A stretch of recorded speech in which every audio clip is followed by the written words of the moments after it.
Hello. Hi. Hello, Hi. Summoners. How are you guys doing this evening? It is Wednesday, as far as we're concerned. As you guys all know, this is when we kick off the weekend. We like to kick it off on Wednesdays because Wednesday is how you get it done. Happy Hump Day. And the Metal Summit is here to do that with you guys and for you guys. As always, this is your island of misfit toys. We've got Angel Alamo. We've got the real Psycho Steve joining us this evening.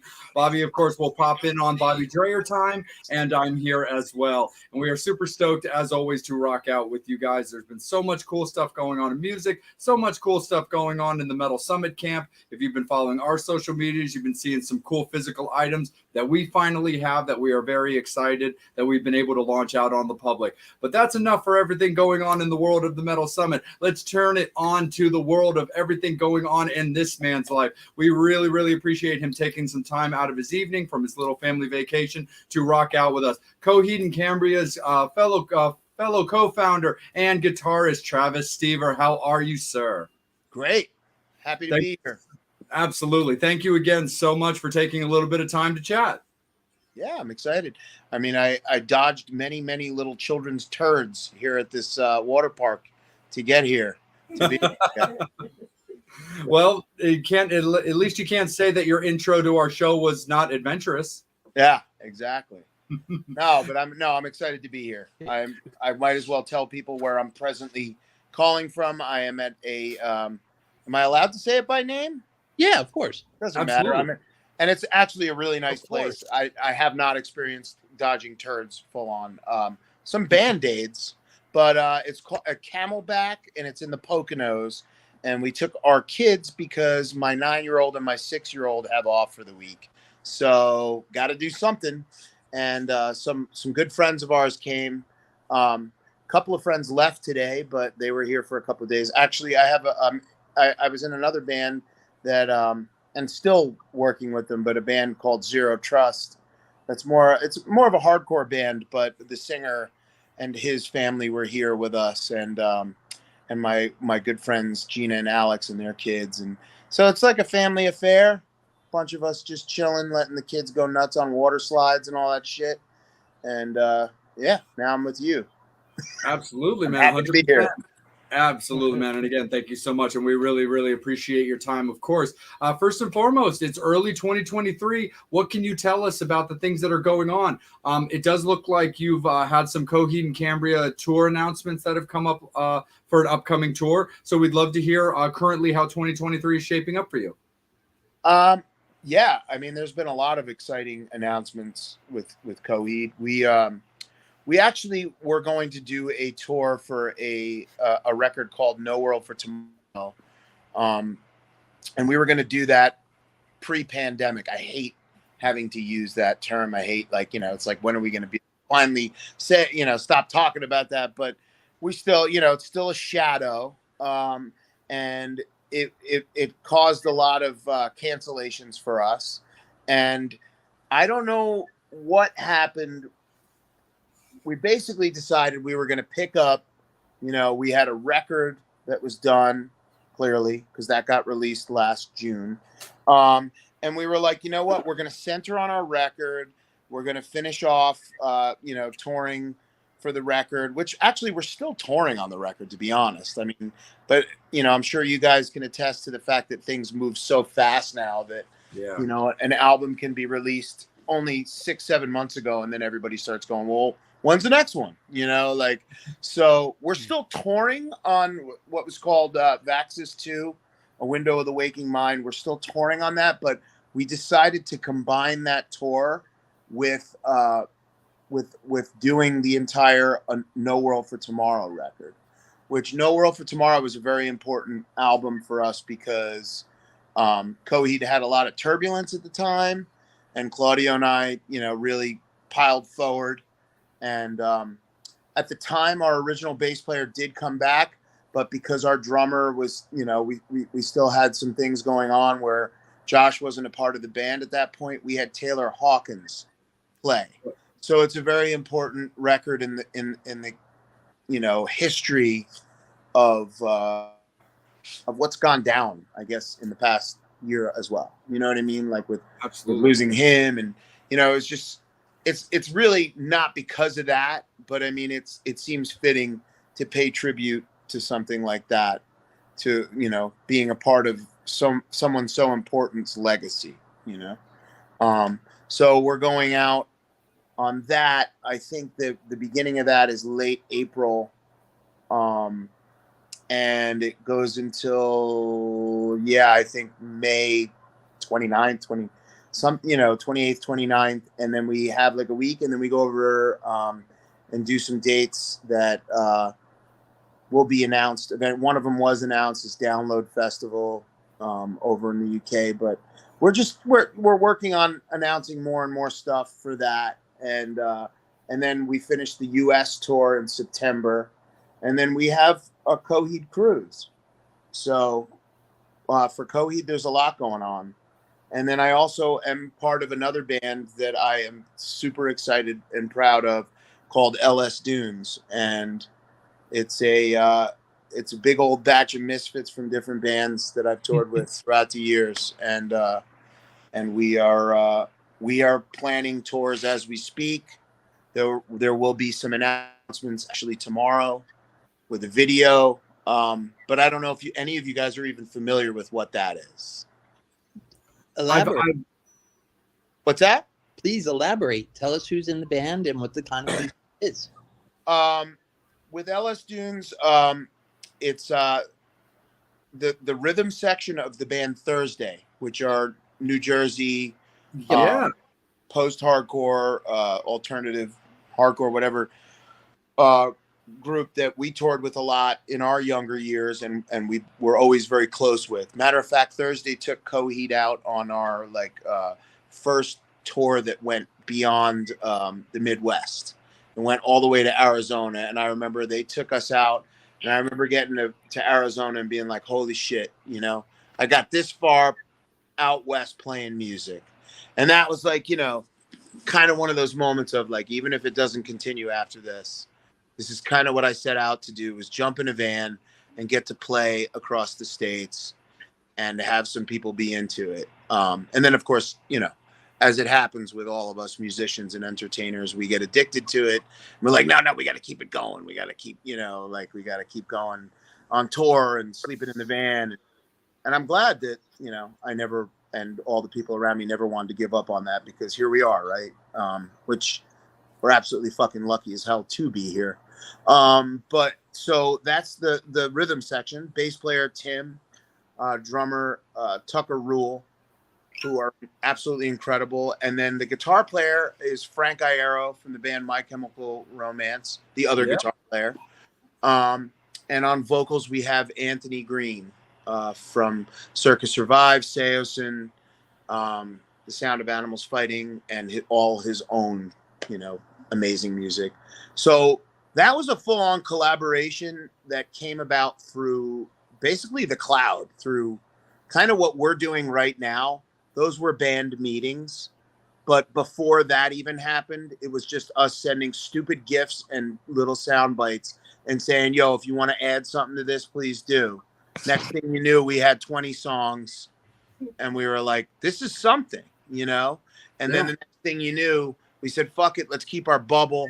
And we got in a room, and that whole thing was that whole chemistry was there in the room. So we were like, okay, this is turning into, more than we could have hoped, So now it's kind of one of those things where it's we talk about all the plans Coheed has, which I am so, so excited and grateful for.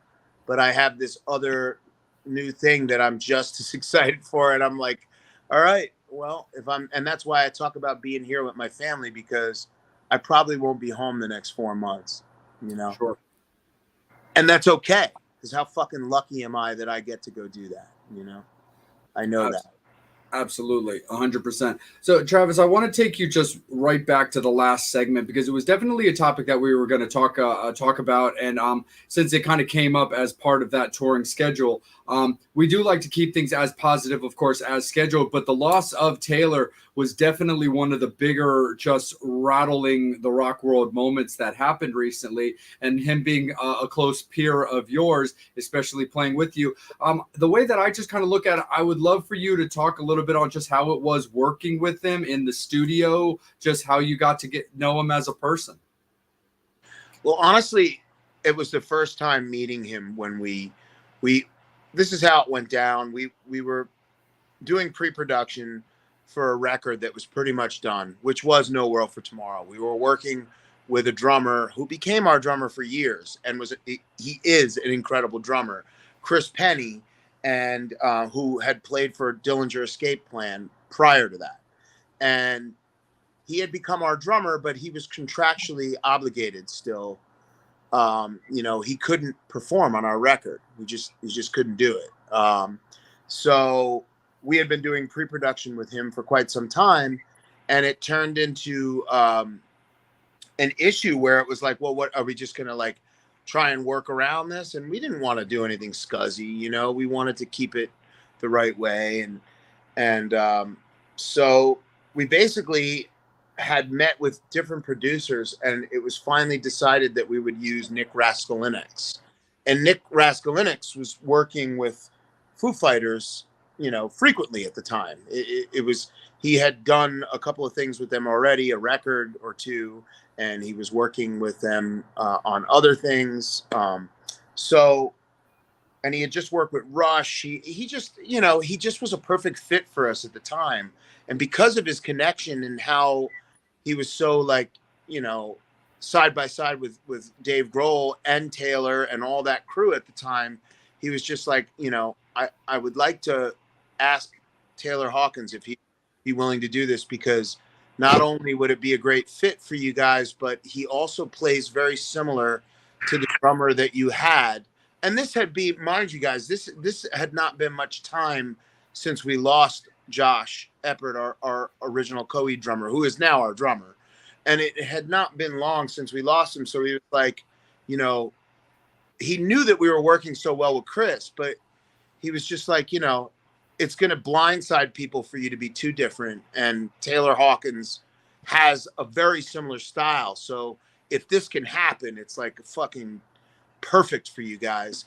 And lo and behold, he talked to Taylor, and Taylor was into it. And so we did some pre-production running through the songs with him. And of course, we were fans already meeting him. And the cool thing is in playing with him, it was clear that style was so similar to Josh, and it was an easy fit. And those songs were there, and that doesn't discredit anything Taylor brought, because Taylor brought a lot of feel. He brought that feel that we were looking for, right? But those songs were all there. We had the songs. And Nick, of course, brought production stuff to the songs while Taylor was there in the studio. It was very surreal. Chad Smith was in the studio egging on Taylor Hawkins to do certain things. I mean, it was surreal because Foo Fighters were mixing a record in the it was two different studios in one, and it was called The Pass in LA, and they were mixing an album next door. So you're surrounded by all this incredible inspiration and all these incredible musicians. So I don't think I'm quite answering the question as to what was Taylor. Taylor was like, not only are you meeting him as a fan, but I connected with him, and we all connected with him just on small little music things, such as him bringing a bunch of Genesis DVDs from the Peter Gabriel era to the studio, and us just sitting upstairs on breaks between tracking and watching that, and Sure. Some Joe Walsh DVDs and stuff. And that was still the era of you got bootleg fucking DVDs, Yeah. It's like 2000, what? 2006. Yeah, 2006 we were recording. Yeah. So Right. You'd still go somewhere and you would get a bootleg DVD or something. Gotta love that their toilet flushed in the background. Sorry, everybody. Told you, I'm in a hotel.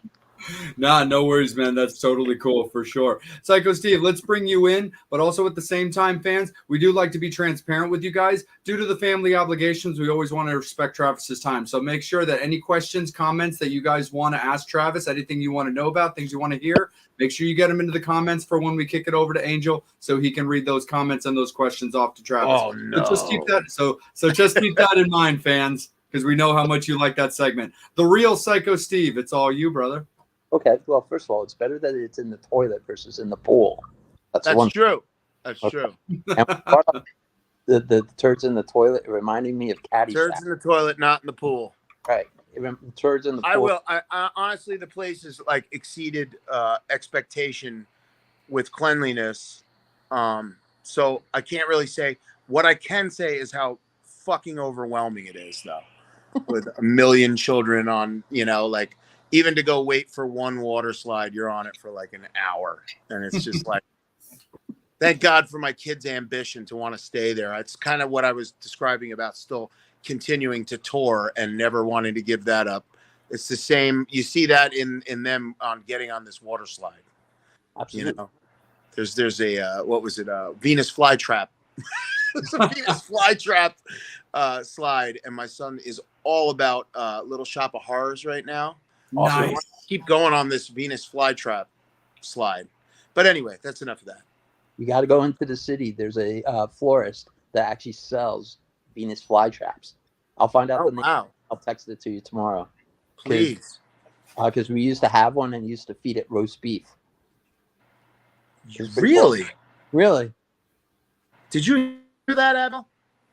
They used to feed a Venus flytrap roast beef. Pretty rad, right? Kind of nasty. Yeah, it was pretty cool. Yeah. So my question is, how did the name come about? Coheed and Cambria? Yeah. Okay, that's a Claudio thing. I mean, that was, two characters that he had developed, and it was years ago. Matter of fact, he developed that in Paris when he was visiting his girlfriend at the time for a semester. And he's already stated it online, so I'm not speaking out of turn that he's actually in Paris right now, like working on, writing new stuff, and we've been in touch. But yeah, Paris is an important place in that world, and it was kind of like a loose idea that he had all the way back then, to have these characters. And back then it was called the Bag Online Adventures. And I believe it was the Bag Online Adventures of New Icken, and then it changed to Coheed and Cambria, and he just went all over with it. But he had these names that he was putting into, the concept ever since we were younger. Nice. One of my dearest friends, her name's Kat. She used to have 2 dogs named Coheed and Cambria. Oh, really? Yeah. She went deep. Yes, very deep. That's cool, man. That's cool. I remember when I was in Warwick, New York, I lived there for about 10 years with my wife. And then when his son was born, there was a friend that we made that was working at a pizza place. And I remember he delivered a pizza to us, and he was like, look, I'm just going to tell you, I know what band you're in, and my dogs are named Coheed and Cambria. And I was like, okay.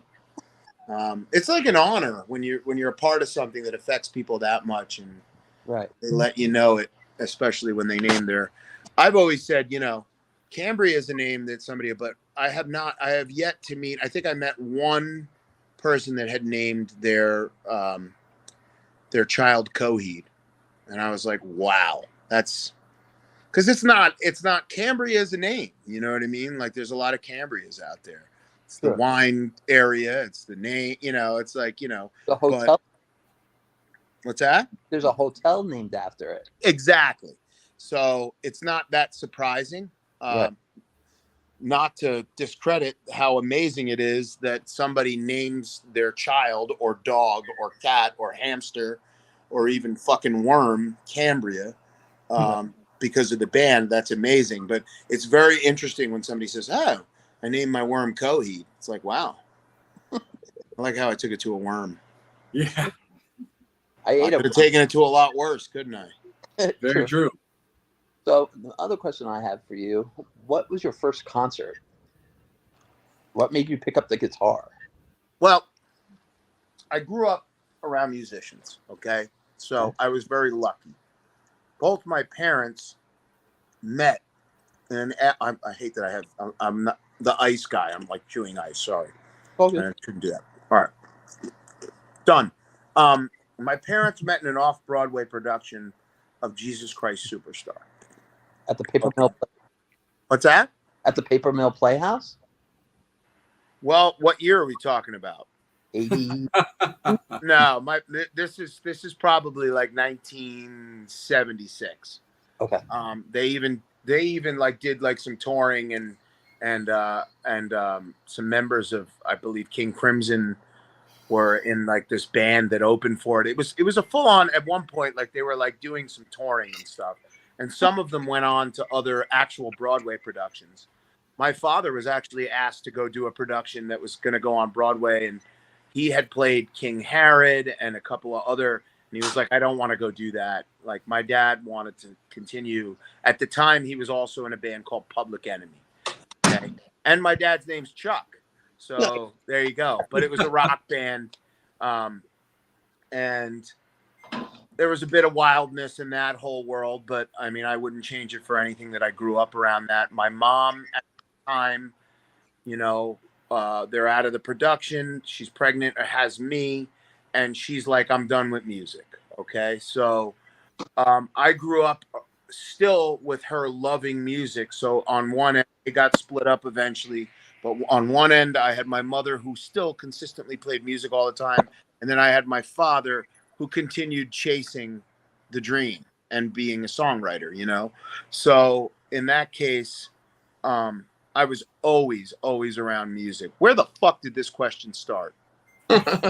Like your first.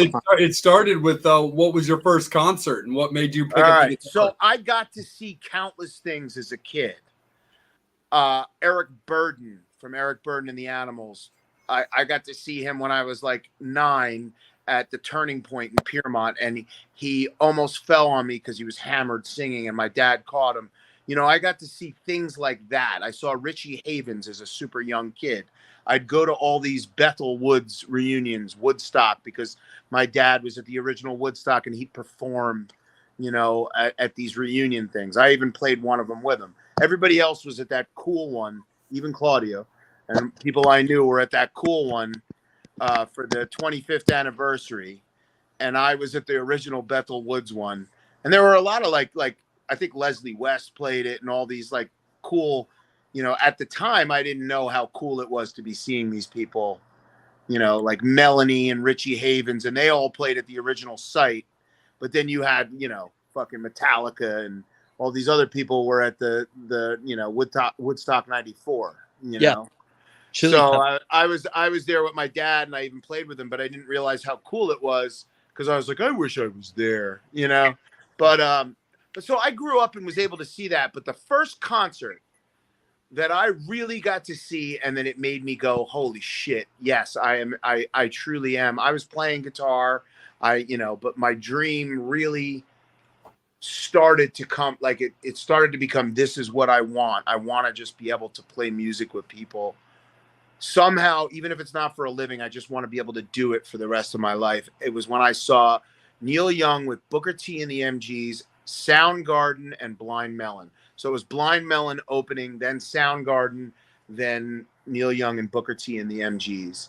And my mom took me, and it was at the Garden State, because it was still called the Garden State Art Center. Art Center at that time. Yeah. Yep.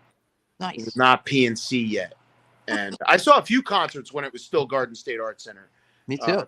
Perry Farrell did the Enid Festival with Porno for Pyros, and I was there.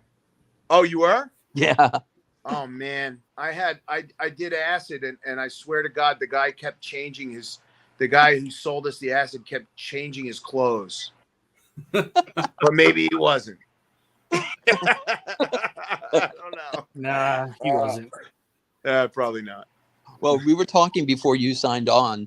Like, I'm taking my mom to go see Engelbert Humperdinck tomorrow night. Oh, nice. So, and Engelbert played the Garden State Art Center and years ago, and my mom and dad dragged me, tortured me. I'm the oldest person there. I think the thing was like sponsored by like AARP or something. And I'm sitting in between my parents, and then Engelbert like, I'm gonna bring out my daughter, Miss Lauren Dorsey. She's gonna do a duet with me, and then she's gonna do a solo song. So I'm just hanging out, listening to her and everything. And then she stops doing the duet, and I'm like, she's fucking hot. She heard me. She's like, thank you. That's amazing, dude. Yeah. That's a great story. Yeah. So, yeah, to, you know, cheer my mom up, I'm going to What happened later? No, just kidding. So, so, but now that my mom's single and Engelbert lost his wife last year, my mom lost my father last month. I'm taking her, and she's gonna. I'm sorry to hear that, man. Thank you. So she's gonna meet him tomorrow. I'll be like, hey, Ingy, my mom's single. You're single, huh? What do you think? Let's make this happen. Exactly. Yep.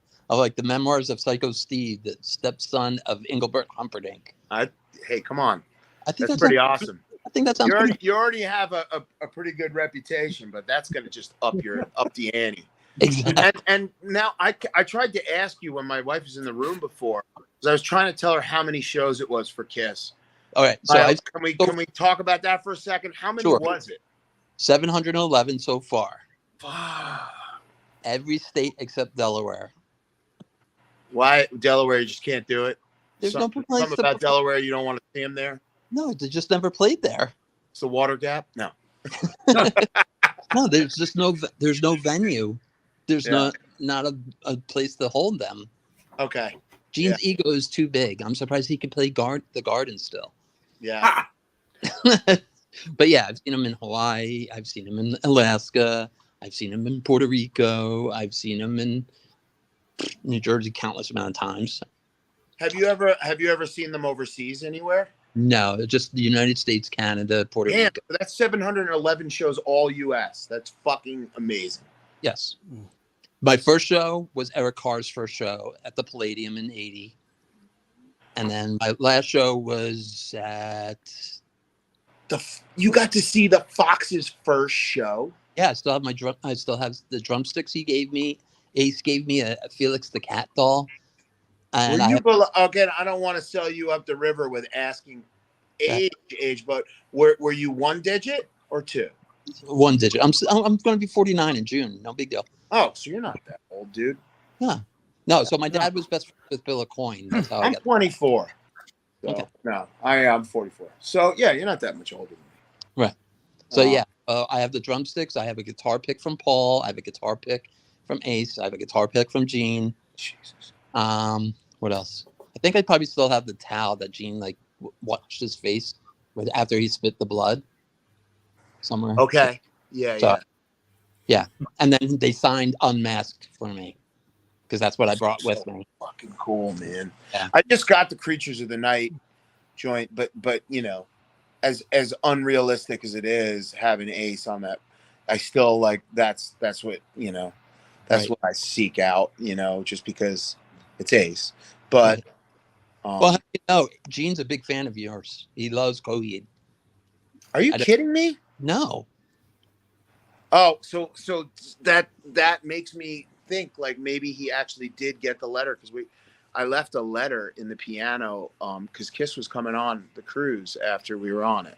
I just got all serious and moved up, and my son was going to be he did Dress to Kill, then Destroyer Error Gene for Halloween this past year, so we basically left a picture of him in the Dress to Kill suit.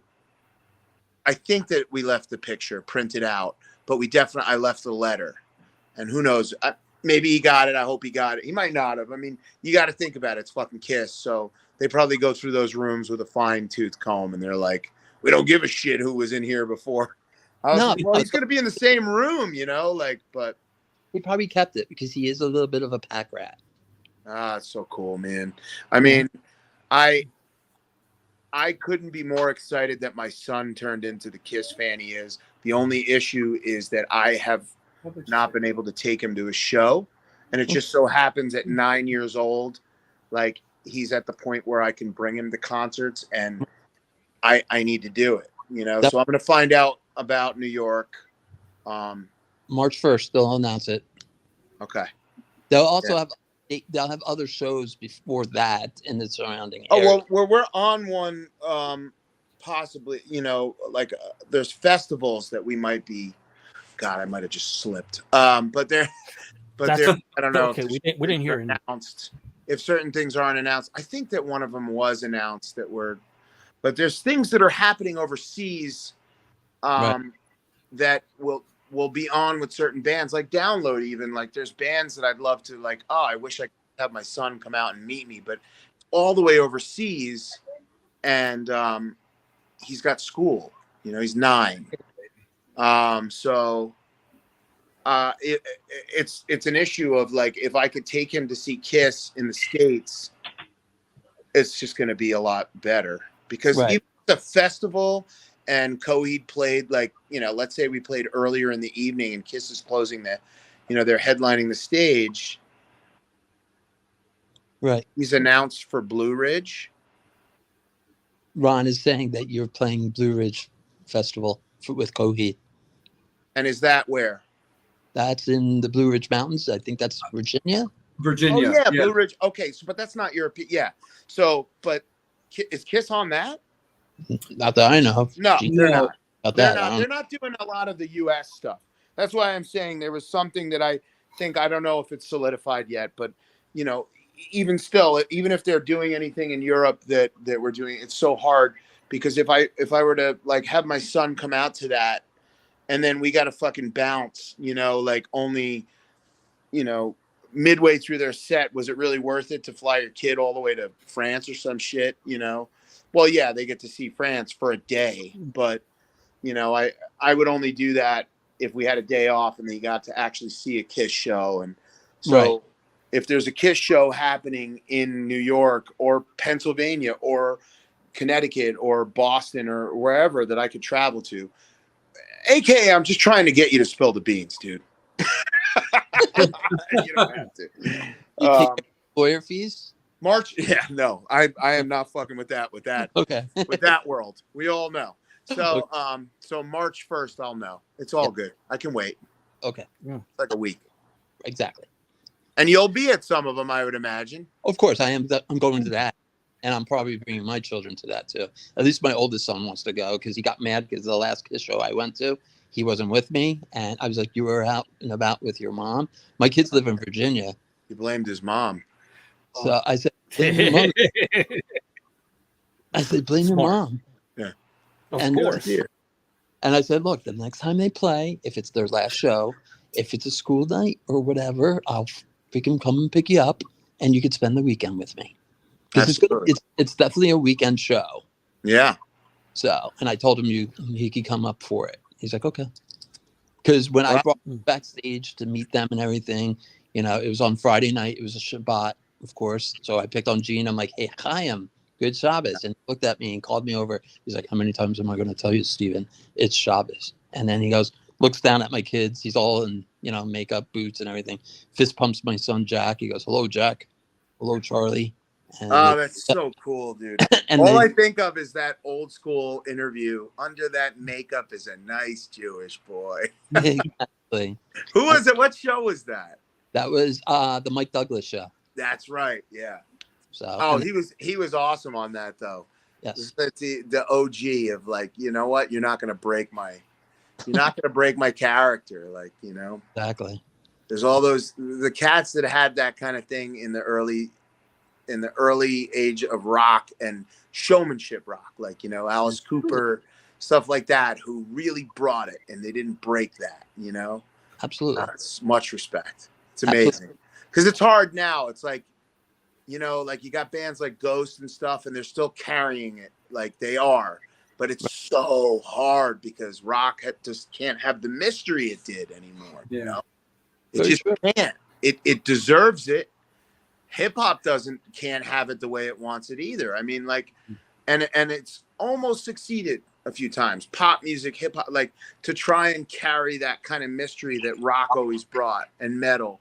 But nobody is immune to what the fucking internet and it's a blessing in so many ways. Don't get me wrong, but the mystery of that and what we fell in love with. I could look at all of us sitting here, all 4 of us, and say, we fell in love with the mystery of what rock and metal and even hip hop and stuff. I mean, one of my favorite rap albums is the Gravediggers, because it had all these like dark songs, but they were all like fictitious, like weird horror, like themes and stuff. And it was like for what was I, 13 at the time, 14. That was a big deal. Like, that was like, you know, I always liked that aspect. That's why I'm sure I found my way, you know, being comfortable in the world I'm in with Coheed, because like, you know, that other aspect of all of it, you know, Well, that's one of the, having the layers. well, that's one of the things, Travis, about Ghost is like, even with social media, they were doing a really good job for a long time. I mean, even with social media, where there were these hints and stuff kind of coming out, this possibility that it could be this Tobias Forge guy, because people were like, you know, look at his ears or look at the way his jawline shaped. But really, but it was nothing concrete. And what ended up exposing the band was, unfortunately, Tobias got sued by a former nameless ghoul. Yeah, I remember that. Like unpaid royalties, or the guy claiming he was owed because he was part of the band or something. Tobias is like, no, dude, like, this is the Tobias Forge show. Like, everybody's a hired gun. Like, this is my vision. Like, I didn't look too deeply into the nature of the lawsuit. But even Tobias then eventually, when he did an interview, he was like, yeah, that lawsuit literally killed, like, that killed the mystery of Ghost. Yeah.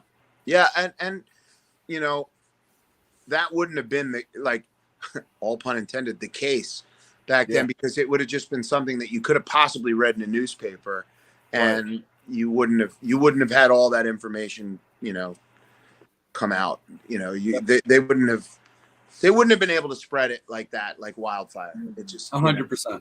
And it's sad, because, you know, there's certain things that as fans and wanting to be entertained, we don't even realize it. Like my kids are going to grow up not even realizing the privilege of having certain things be a mystery. You know what I mean? Having them be, I don't know, just having curiosity be such a fucking, you know, turn on. Like they won't understand it because everything's just right there, you know? No, for sure. Because even on the Kiss topic, there's all that footage of, you know, the guys walking with like the cloths in front of their faces if they had to go out in public. And then when they did decide to take the paint off, it was this big reveal that they did on MTV where, like, you know, it was kind of a life event. It was kind of like when they were building up to the music video release of Thriller by Michael Jackson. There was that huge buildup, like whatever it was, like Friday night, 8:00, like the debut of like Thriller. Like it was an event. Yeah. 100% for sure. Angel, you've been more than patient, my good man. Let's steer it up to you and let you take over for a little bit. Thank you. I do miss that. The whole thing about the mistake. But you know who still has it? AC/DC. True. We still don't know what the fuck they're up to. Yeah, I mean, there's still a mistake about AC/DC that. What'd you say? No, there's still a mistake that we don't know what's going on with AC/DC right now.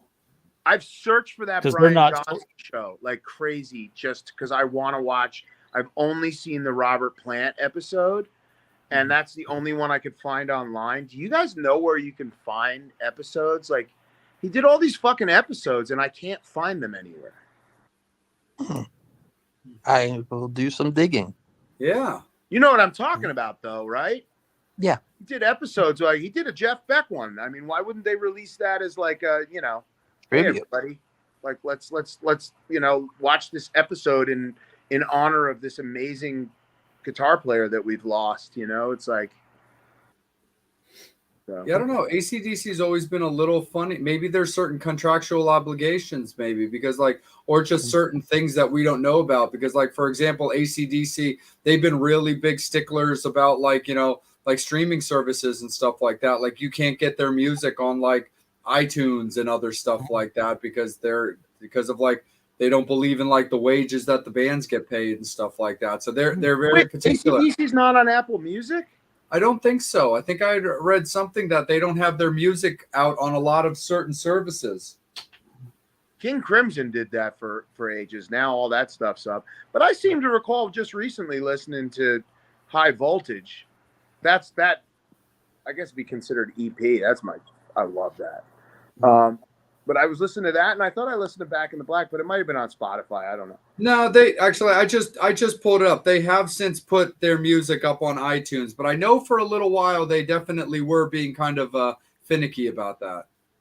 Yeah, I mean, I get it though, but I mean, good luck, you know. And I mean, it's AC/DC, so I can't believe I'm saying good luck to a band like that, but it's for everybody. I remember, you know, Neil Young is my favorite songwriter and guitar player. I mean, like that is my favorite musician that exists, and his war against, you know, MP3s and taking things down because of other, you know, let's just say the names because the Joe Rogan show is on there and all, you know what I mean? Like, it's like, okay, I've always appreciated when dude takes a stance on things, but you know, it's like, good luck, man.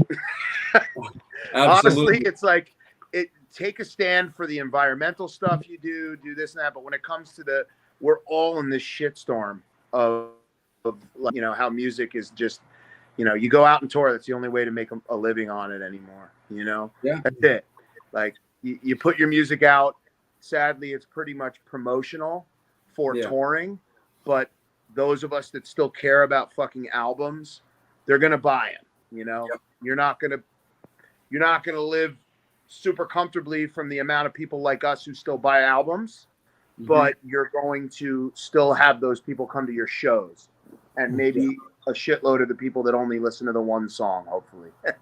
You know, it's a crazy, and I hate to be that, to describe it that like shallow, but it kind of is. That's just where we're at, you know? Yeah, no, 100%. Right back to you, Angel. Oh, sorry, Angel. That's all right. How do you balance touring life and your family life? You know, honestly, I'm getting back used to it now. As I said, like with finding out there's going to be more and more shows and touring with LS Dunes, as well as the Coheed stuff that's already announced and will be announced, and also creating new music. I'm going to have to. I'm here with my family, and I've just like done nothing but center on them the past couple of days.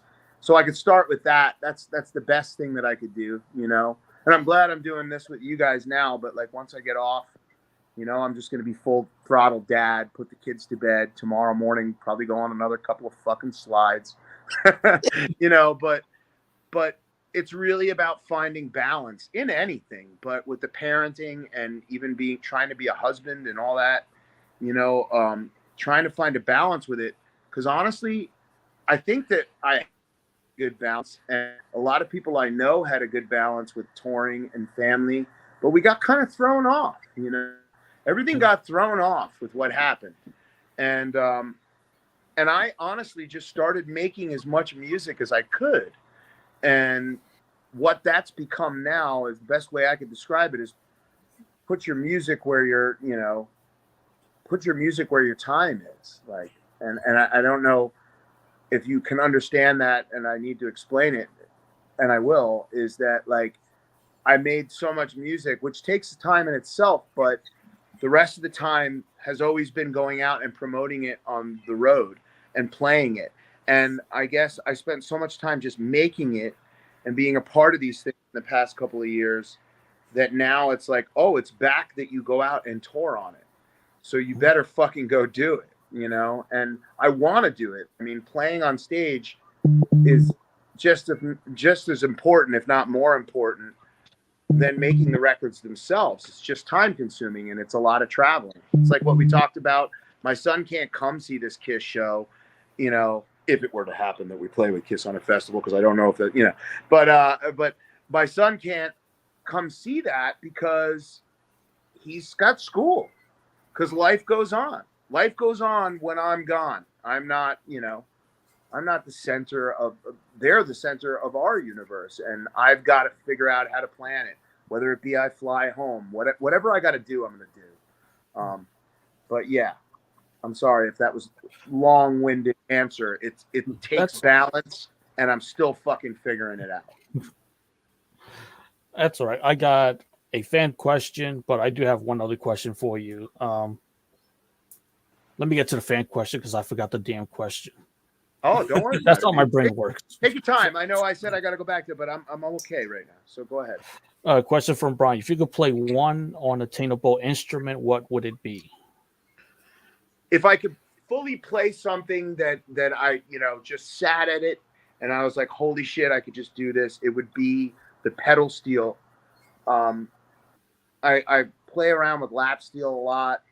I play more of the slide stuff than I ever play on a lap steel because I've never been as proficient with doing, like a Warren Haynes kind of thing or a Allman, but I've gotten a little bit, I've practiced that a little bit more lately, but I've always wanted to learn because it's a completely other instrument, different skill to learn the pedal steel.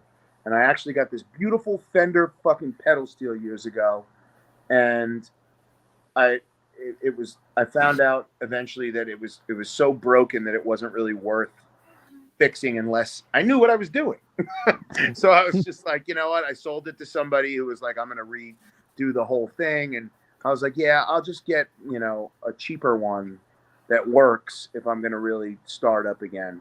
And maybe I'll do that. It's been a few years, so maybe I'll do it eventually. Are you one of those songwriters that it's easy for you to write while you're on the road, or is that something that you do once you get home? Everything I do is riff based, and I am a collaborator more than anything. So what I'll often do is have a group of riffs. If it's a song that I'm kind of writing and I'm going to actually put like vocal melodies to it and stuff,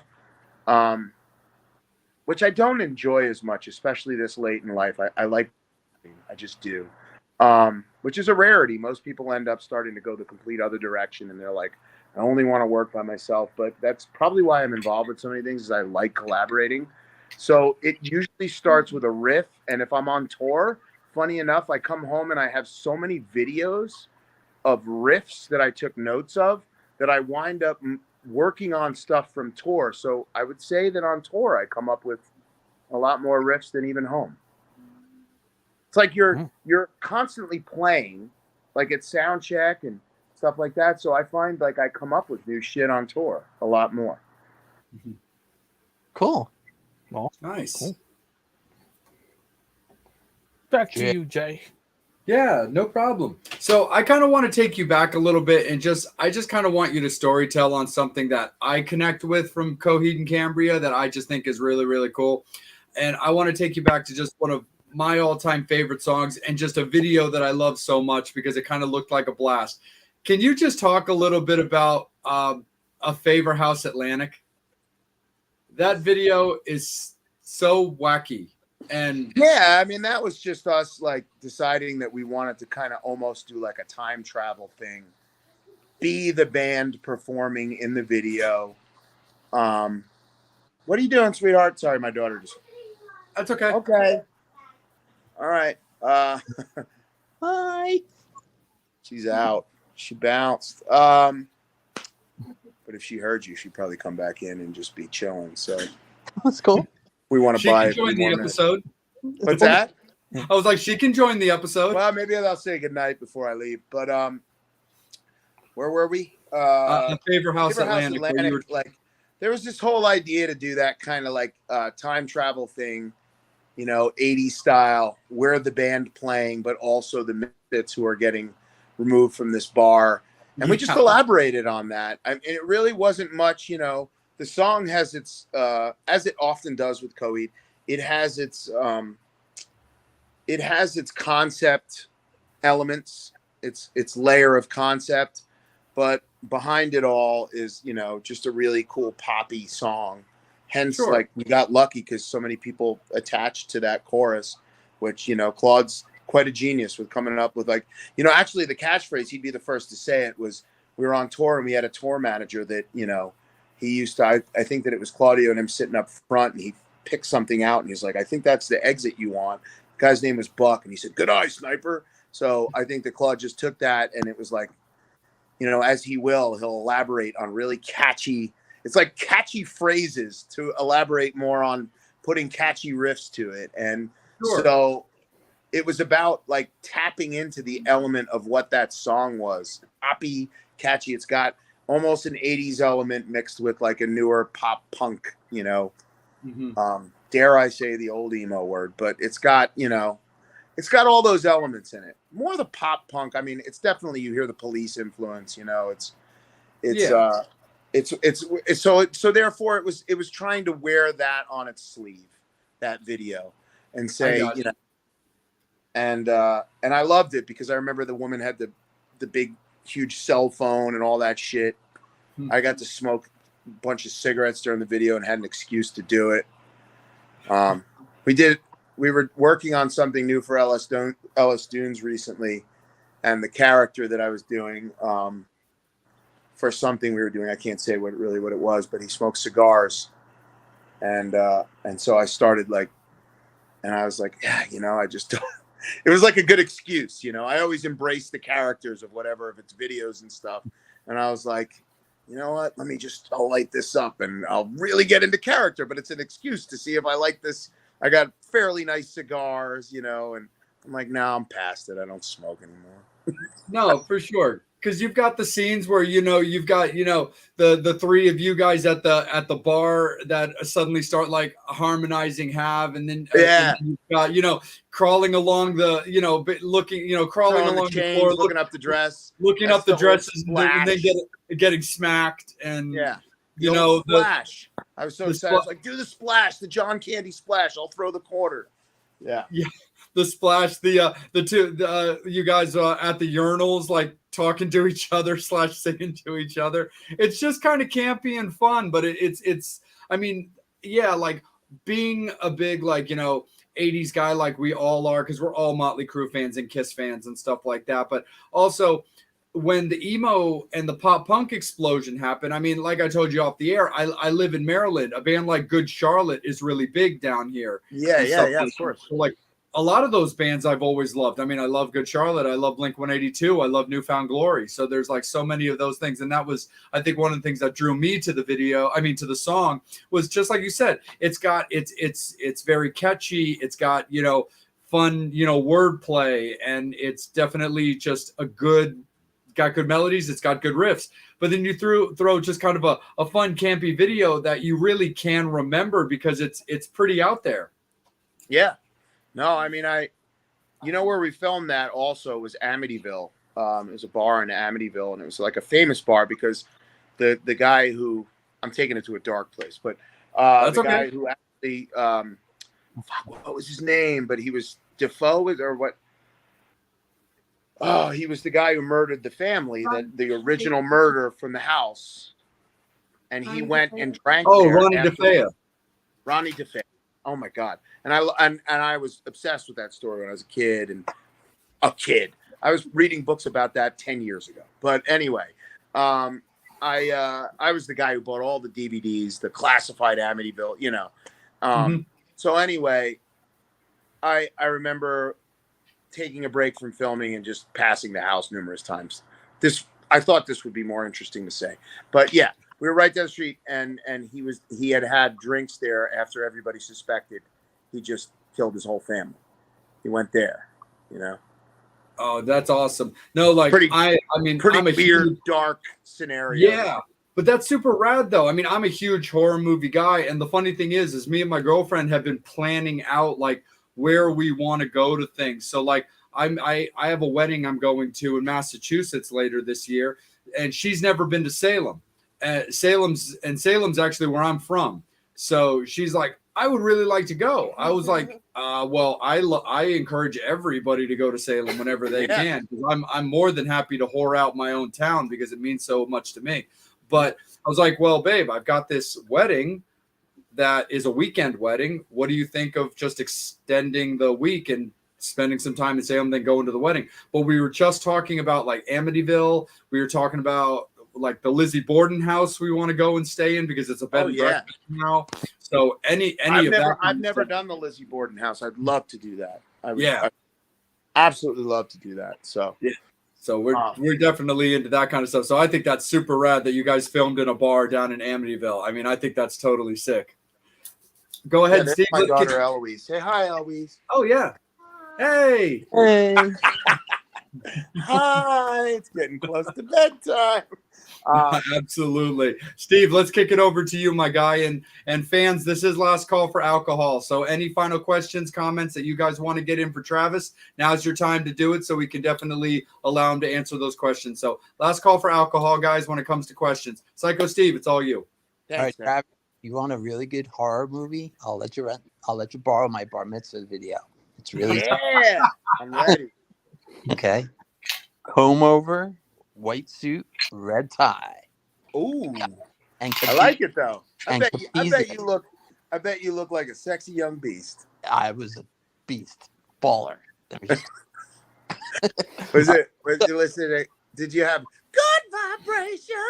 Probably playing. Of That course. was that era. No, that was later. I was born. Let's see, my bar mitzvah was '86. So yeah. So you probably had Kiss playing.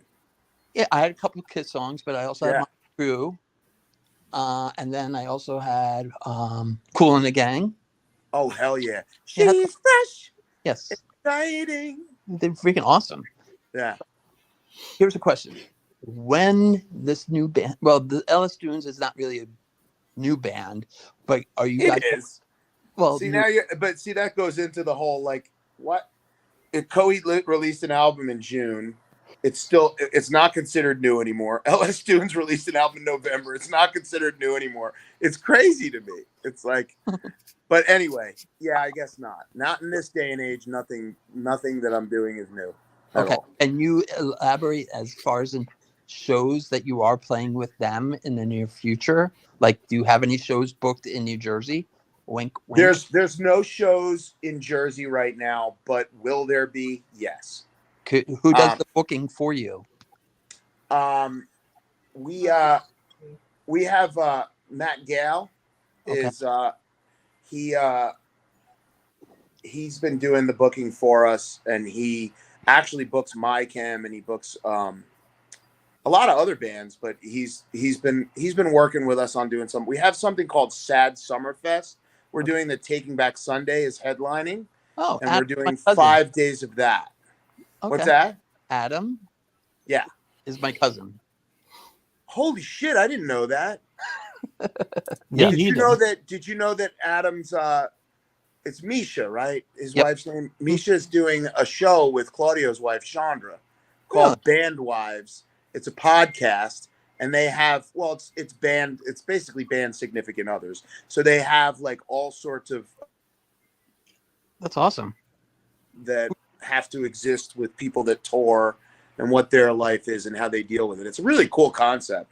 But Adam is incredible and we love him. I mean, honestly, Taking Back Sunday are some of my favorite people. I mean, I think that Coheed and Taking Back Sunday really helped each other out. What was it, about 3 or 4 years ago? We did a big tour with them, and it was like almost like both of us coming back out into the world and really like kickstarting ourselves back into touring a lot. And so, yeah, I love those guys, and it's going to be cool to do this because all of us have history together with all the other bands. And you know what I mean? Like Frank has toured with them with My Chem, his own stuff. You know, Thursday's done shit with them constantly. So it's going to be cool. So we're doing that. And what is Matt might be working on some stuff that will come after that. And it very well, we'll come back to Jersey. Yeah. Okay. Because I do have room that I think I could get you guys in. Oh, hell yeah. I mean, let's stay in touch with it on it, you know, but they it's moving along. Let's put it that way. But you and I will write each other on the outside of this, you know. Absolutely. But, Yeah. Sweet. Okay. Jay? Yeah, absolutely, for sure. Yeah, like I was looking at the tour schedule, and I think it's really cool because you guys have a show in Silver Spring, Maryland at the beginning of May that I would like to try to go to because I've actually never seen you guys live. Oh yeah, no, we're gonna come back around. Did we lost Steve? Yes. Yeah, hold on one but second. you- sorry. Steve's pissed that I said I didn't mean we wouldn't do his rooms. Yeah. God. I was like, my God. I was like, wow, yeah, Travis, he took that You so don't want to personally. play my rooms? He said, "Go fuck yourself." Seriously, he took that awfully personal. No, What am I absolutely. supposed to do, man? No, Supposed to tell who's booking us not to book it, you know? But yeah, seriously. He's like, oh man, that's the way it's gonna be. he just bounced. All right, I got rooms.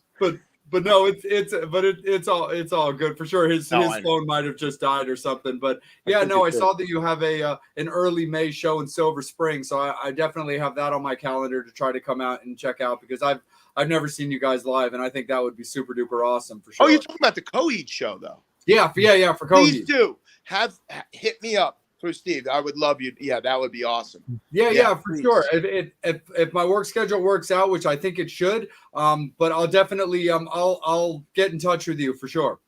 Okay. Absolutely, 100%. Angel, let's kick it up to you, man. Are there any final questions from the fans, or is there anything final that you want to ask? We're right at the 1 hour mark. Just the final 2 questions, but it's 10 o'clock. Do you know where Steve is? Do you know where your Steves are? Yeah. You know, it's at 10 o'clock. They access 10 o'clock. Do you know where your children are? Does he ever just drop off like this?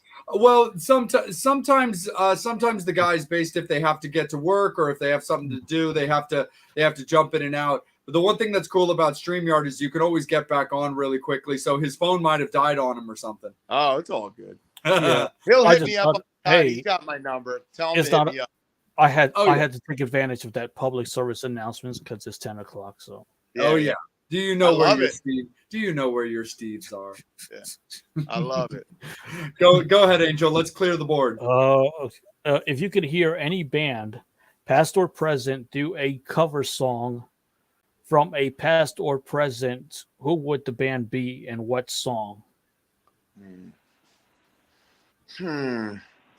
Let me just post the question up because just in case you just needed to. If you could hear it, yeah, I'm seeing it now.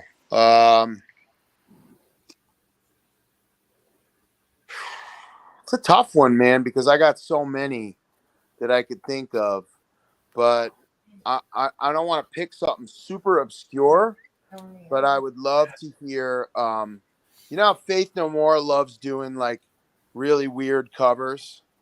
Yeah. I don't know if you ever seen it. Like they would do Reunited and it feels, and he's just got such a great voice. He loves, you know, they did the Lionel Richie, and I'm trying to, I honestly just go straight to who I'd love to hear Faith No More do. And I might want to hear Faith No More do something really interesting. Like, you know what? Have them do, because we just sang Kool and the Gang, She's Fresh. Have Faith No More do that. Nice. But add like a breakdown to it, like a metal breakdown. So there you go. Dude, I could see Faith No More doing like Franz Ferdinand or something. Oh, that'd be pretty sweet. Yeah. Mr. Bungle did a cover of after Eddie Van Halen died, they did Lost Control. Oh, did they? Lost Control, Lost Control, Lost Control. Yeah, and they had Scott Ian playing. It was the Mr. Bungle, like they did that first record. It was fucking beautiful. So good. If you haven't seen it, go watch it. Yeah, for sure. But yeah. And last question, your favorite cartoon character? Favorite cartoon character should be so easy for me, but I like Mumra from the Thundercats. Nice. Something so like metal about Mumra. Go look at like scenes of Mumra and like his pyramid and shit. And like, I just watched it recently with my son. When I say recently, it was like 3 years ago. But I just remember being like, "Damn, Mumra was metal." But nice. Yep. I used to love watching the old like Popeye cartoons from like way back in the days, and that stuff's classic. But yeah, dude, and of course the original Ninja Turtles and the old Ghostbusters cartoon. Yeah, the old Ghostbusters. There was one where like the kid had like another world that was in his closet, and the boogeyman would come out. Yeah, the boogeyman was pretty scary. So I guess like he was pretty good compared to Mumra with but I'm trying to think if they're the class out of the classics. Like I of course always loved like a lot of the Looney Tunes characters. I always wanted to see Yosemite Sam. I wanted it to be a Yosemite Sam Hain band. Yes. So it'd be Yosemite Sam singing all the Sam Hain songs in his voice. So if I think this is the first time I've ever said it on anything. So somebody should do. Dude, that would be awesome. So I went to because he also lives in Maryland. I went to a meet and greet recently with John Christ, who yeah, dude, who was on the last Sam Hain album, and then of course the first 4 Danzig albums. Hell yeah. So I totally nerded out for that meet and greet, man. Like I brought like my Danzig stuff, and he had his solo album, and I didn't want to be like the crazy guy with the stack. Although when it comes to Misfits and Danzig, like I do no apologies, man. Like I have no shame. I've got everything. So like I really could have come up to his table and just been like, wham, like sign everything. But I was like, okay, let's not go too over the top, because I was already bringing like 6 CDs, because I brought all 4 Danzig CDs and the 2 like live albums that he did, where I was like, okay, let's not be that guy who holds up the line too ridiculous. Yeah, for sure. But Angel, anything final from yourself, my friend, before I start rapping? I'll make this one final from Adam. Any chance CNC plays M3? What do they mean? But what's M3? Oh, so yeah, I think we might have to break that one down a little clearer, Angel. You want to take the lead on that? Yeah, M3, that's the festival that's in Maryland, first weekend in May. It's like an 80s style rock festival. Oh, I could wish. I actually, now I have heard of that when you tell me. Yeah. No, we're not playing it this year, but who knows? Maybe in the future. That'd be fucking awesome. Yeah, it's heavily dedicated to bands like Skid Row and Quiet Riot and Queensryche. I just finished a book, and I don't think that festival's in the book, but I know about that festival. It's called Nothing But a Good Time. Yeah. What a book. So good. What a great book. But yeah, if I would go as a person who wants to see everybody at that festival, but it'd be cool if we got to play it. So who knows? Maybe in the future. Yeah, man. That's super duper awesome for sure. Well, Travis, man, we can't thank you enough for taking some time, especially, honestly, dude, especially out of your personal family time. We really appreciate you giving us an hour to talk music and rap. No, dude, I would like to do it again. I had a great time talking to you guys. I could tell that we could probably dork out about a lot of really cool stuff. So I apologize to cut it off, but yeah, let's aim to do it again. And hopefully we definitely will, man. 100% we will. Before we cut you loose, brother, for all the fans that are looking, where can you and Coheed be found? CoheedandCambria.com. That's just go to CoheedandCambria.com and then check out lsdunes.com as well. Sounds great. Absolutely. Thanks, Take care, Travis. Thank you so much. We'll be in touch, and good luck on tour. Have a good night. Absolutely. Metal Summoners, thank you guys so much. We appreciate you guys as always. We know this is a little bit of a shorter episode than you guys are used to, but myself, Angel, and on behalf of Steve, we always appreciate you guys tuning in. And if you guys haven't seen the social media post that I put up and that Angel put up today, we have shirts. Metal Summit shirts finally exist. We are very, very excited. I got to give thanks to Ken Sherper for putting those together for us.